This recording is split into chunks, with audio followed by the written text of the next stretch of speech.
Yes. Ladies and gentlemen, welcome back to the other side of the corner. Welcome to your latest Chelsea news.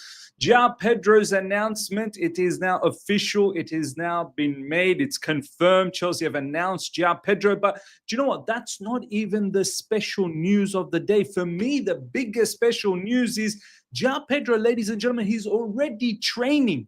He's already in the mix with all the other players. He's getting in on the action. He's training hard. And who knows, he could even feature against Palmeiras, which is still a couple of days away now. I was wondering, okay, this is fantastic. We are able to bring in Joao Pedro and, make him part of the Club World Cup. But can we actually utilize Joao Pedro against Palmeiras? I was a bit doubtful about that. Maybe he could have got 5 minutes here and there. But now I feel like, do you know what? He's getting in the training sessions in, and as I said, he's got a couple of more days before the match day is upon us. Or at least another day before the match day is upon us. And you know what? He could be up to speed. The way Brighton play, the way he should be acclimatized in terms of possession-based football and how to occupy spaces where it needs to be. I don't think it'll take too much time to get all of that instructions from Enzo Maresca. He should understand he's played football at the top level for quite a while now. He's played in the Premier League for Watford, for Brighton. He should be ready to go. This is, for me, the best news. And it is a little bit of a cheat code. Palmeiras, I don't think, have signed anyone, and they can't really recall, or, they can't really call upon anyone new in this upcoming fixture. If anything, I'm hearing, because I haven't watched the last game against Botafogo that Palmeiras played in the round of 16, they're going to miss a couple of their top defenders, their frontline defenders against us. Maybe even a midfielder or something like that, but definitely the two frontline defenders. So they can't just all of a sudden call up on fresh legs, fresh players. We, on the other hand, yes, we were down on numbers. We needed, someone new. But to be able to call upon someone new at this stage of the competition, it's huge, ladies and gentlemen. It's huge. And also of the ability and the caliber of Joao Pedro, that is a massive positive. And you know what? Kudos to the directors, kudos to the ownership to be able to do that. We criticize them, I criticize them, and rightly so.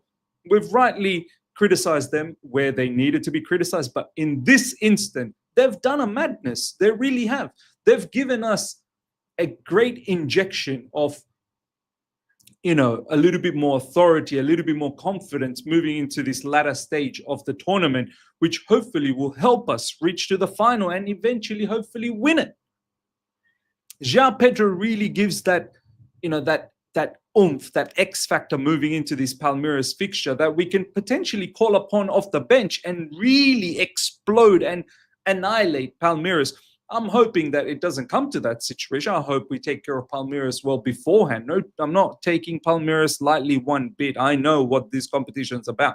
All I'm saying, we should be going out there doing the business before relying on Joao Pedro off the bench. But having someone like Joao Pedro off the bench to come in and impact, that is sensational. So, ladies and gentlemen, earlier today, Joao Pedro was announced by Chelsea. It's all over social media, all on Chelsea's platform, whether it's X, Instagram, Facebook, YouTube channel. He's all over there. Do check out his interviews. He's got some really nice, lovely things to say. I'm pumped, man. I'm pumped to have this player representing Chelsea. Already some lovely videos, him meeting up with Cole Palmer and Kunku, Levi Colwell. I think Reece James is going to come through right now. Chalobah. Good to see this clip, man. There you go. Enzo Maresca giving him a hug as well. We'll see Reece James. There you go. The captain giving him a hug. Cucurella. You just know that the lads are great. Like, they appreciate. They're grateful of seeing him. And I hope Reece James has also said, "Hey, we're here to win. We're here to win." You know what I mean? And Levi Colwell's been saying that a lot as well in his interviews, wherever the quotes are floating about of Levi Colwell. You now recently see, yeah, we're winners. We're here to win. it's expected. We are expected to win. I love that. I love that from Lavia, and he's being humble as well. Lavia, he's been saying that I got a lot to improve still. I'm not there yet. Great to see. I feel like a shift of mentality is happening, and I just hope this culminates and it snowballs into something magnificent by winning this Club World Cup and then leading on to the next season, really giving it our best in the Premier League and in the Champions League. Maybe, just maybe, things are hopefully turning around, and I can't wait. I can't wait to one day come here and actually sing praises non-stop for the ownership and the directors. I don't want to be upset all the time. I want it to work out. So this move of Joao Pedro has brightened things up, pardon the pun, coming from Brighton. But yeah, overall, I'm pumped, man. I can't wait to now face Palmeiras, knowing that we've got Joao Pedro, a brand new player. This is what I tweeted out literally not that long ago. You know how incredible this is to be able to add a brand new player moving into the quarterfinals of the Club World Cup tournament. This is beautiful to watch, 100%. It's beautiful to watch. And he's getting stuck in, man, in the training. Look at that. Madueke is probably one name that's on the way out. We're going to get to that. There's big news about Madueke, but good to see Joao Pedro working hard. And I hope that we see him a little bit in this match against Palmeiras, and he provides an immense impact. I'm very keen to see how he's going to be deployed and what type of role he's going to provide for Chelsea Football Club. I think it's going to be interesting to watch the dynamics of him, Cole Palmer, Pedro Neto, Delap, and all the other players in and around in the midfield. Enzo Fernandez, Caicedo is going to miss out the match against Palmeiras, but I think it'll be very interesting to see how he links up with Cucurella as well, which is fantastic to see. Now, next up, ladies and gentlemen, Madueke. Lots of news about Madueke. As I said yesterday when we dropped the video about Madueke, where Florian Plettenberg said that apparently an offer has been made to Madueke, but then Fabrizio Romano coming out and saying, no, none of this stuff. He is on the list, definitely, of Arsenal. Madueke is, one of the players that Arsenal Football Club's looking at. And I said, wherever there is a little bit of smoke, there is definitely a little bit of fire. Florian Plettenberg, not the greatest source when it comes to English Premier League. Germany news, no problems with German players. But L'Equipe has come out today as well that there is something brewing with Madueke to Arsenal. Apparently some contacts have already been made. And now David Ornstein says this. David Ornstein, latest on Madueke. I think a lot appeals to Arsenal about that profile. He can play on both sides, known to many of the Arsenal players. London-based and Chelsea are not adverse to conversation about trading. That goes for pretty much any of these players, you could say. Conversations more on the player side. This is what Florian Plettenberg has said, and this is what L'Equipe has said. Arsenal talking more to the player. Nothing club to club at the moment. It's fluid conversation at the moment. Madueke will have a say in it. Also, does every party want to make this happen? And from the Athletic podcast, look, if Arsenal's already talking to Madueke and Madueke is kind of entertaining that, there is something happening. There is something, and it's been briefed, and well documented that Chelsea are not too.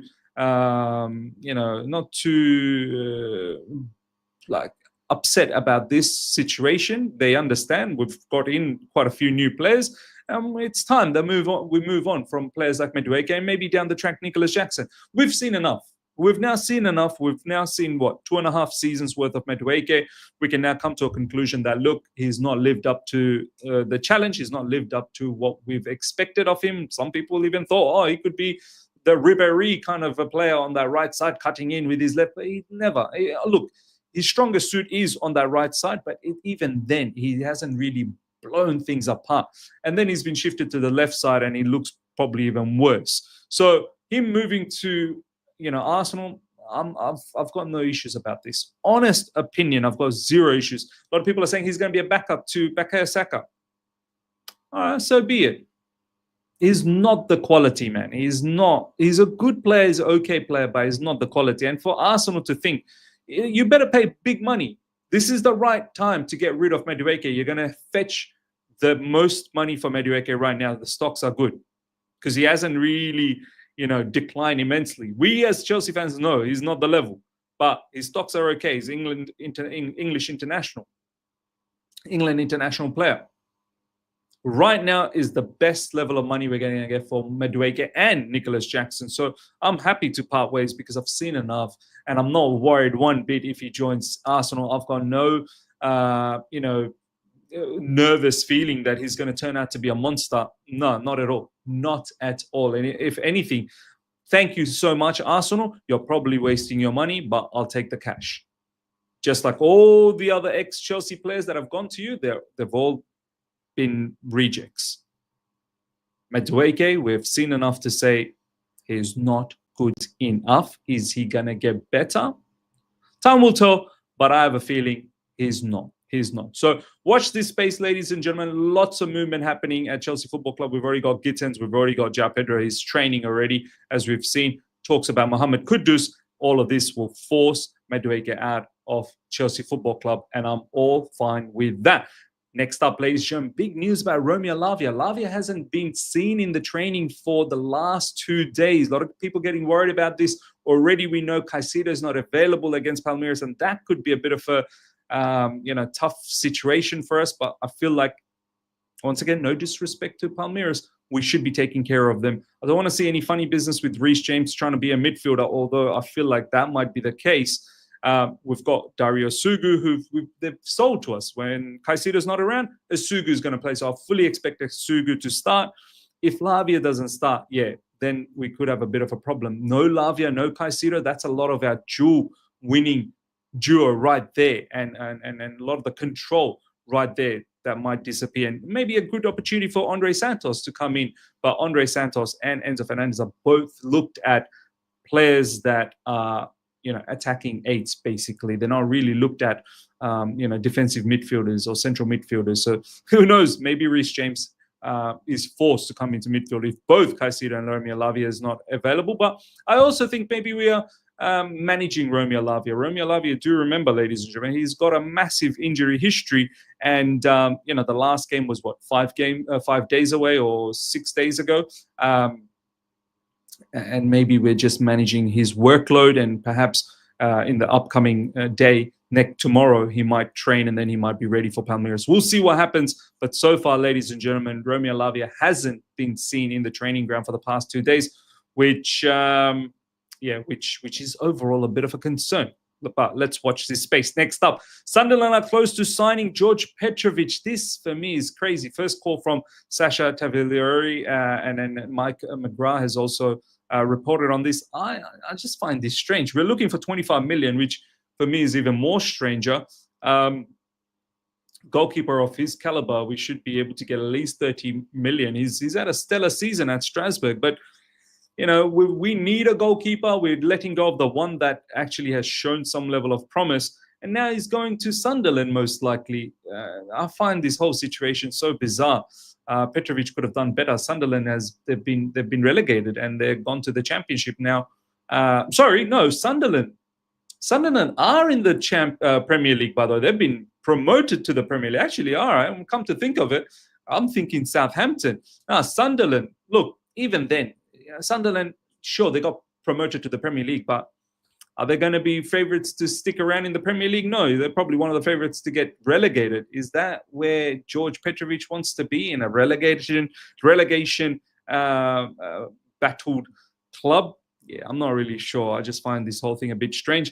But hopefully with the money that we get with George Petrovic, which is, we're looking for about 25 million, that we can go and just get Mike Mignon. Let's not beat around the bush anymore and just do that business, ladies and gentlemen. Let me know your thoughts about this move of George Petrovic to Sunderland, potentially. It's still in the Premier League, but for a team that's going to be battling in the relegation zone. Last but not least, ladies and gentlemen, Bayern have added Renato Vega onto potential centre-back signing list. Several clubs interested in Vega, who can leave on a permanent. Bizarre situation with Renato Vega. I don't know why we bought him. He was meant to be the Swiss knife who's able to play left back, left centre back, left midfield, left centre. Like, he was meant to be doing a lot of things. Left wing back, and now all of a sudden, about 6 months ago in January, we heard that now he only wants to play centre back, and then he went to Juventus. He did really well there. Juventus can't afford to keep him, and now Bayern Munich are looking at him. He seems to be getting the right clubs coming after him. So maybe there is something about him. He is Portuguese international, starts for Portugal alongside Ruben Dias in the back line, and he definitely doesn't want to return to Chelsea and be a second fiddle to our centre backs that we have, with the World Cup just looming around the corner, and I'm sure he wants to play on a regular basis. So bizarre that we got him. We didn't obviously do our proper checks on him. Crazy how Renato Viga, I remember his very first video, like he's so excited to be at Chelsea Football Club, this, that, the other. He cannot wait. It looked like he was going to be here for a very, very long time, and boom. It was abrupt, it was short, and there wasn't much to see, to be honest. So look, Bayern Munich, if they're interested, pay up good money. This is another one where we're going to make a decent amount of profit because he is driving a lot of interest from top clubs. So, and then we are interested in getting centre backs. We've also seen probably not enough of Renato Viga from the bits and pieces we saw of Renato Viga in the Premier League. It seemed like he didn't cut it. He didn't cut the mustard one bit. Ladies and gentlemen, let me know your thoughts about Joao Pedro. How are you feeling having a player being included in the Club World Cup stage of, in the quarterfinals right now, moving into semis and finals? How you feel about Joao Pedro being at Chelsea Football Club, already training, potentially could feature against Palmeiras? Let me know your thoughts about that. Let me know your thoughts about Madueke to Arsenal, and definitely Lavia missing training as well. Smash up the like button if you're here for the first time. Subscribe. Hit the bell notification to stay in touch with all my content. Till next time, take care. See ya.